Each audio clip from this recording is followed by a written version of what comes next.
yung arrow na yun, yung nakalagay na headshot sa word na bubo, yun lang po. Wala nang ibang ibig sabihin. Hindi ibig sabihin na babarilin sa ulo? Hindi po. Hindi na barilin sa ulo. Hindi ganun. Pati malayo sa personality ko yan. Hindi ko, alam ko naman ng tama at saka mali sa sa mga, bali yung araw lang na yun, napupunta kay, sa presidente natin, is galing doon sa word na bugo.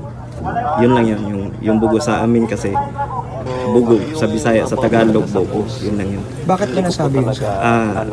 Naano ko lang yun sa mga nangyayari ngayon, yung mga nangyayari ngayon na problema kaya. Pero hanggang doon lang po yun, hindi talaga komento ko lang yun, komento lang. As a leader in this country, yun lang po yun. Pero hindi sa personality. Meron ka bang gusto ipahatid na mensahe? Kasi sir nga ito, pero para sa akin po, naghihingi po ako ng pasensya kasi yung bugo na iba po yung ibig sabihin, may mga nagpakalat na gano'n at saka yung may mga baril-baril, hindi na po sa akin yun, wala po akong ganyan, kasi para sa akin datingan naman or kasi yung sa akin lang, yung image na yun lang talaga na komento ko lang, ang meaning kasi ng image, parang nagkomento lang ako sa nangyayari ngayon.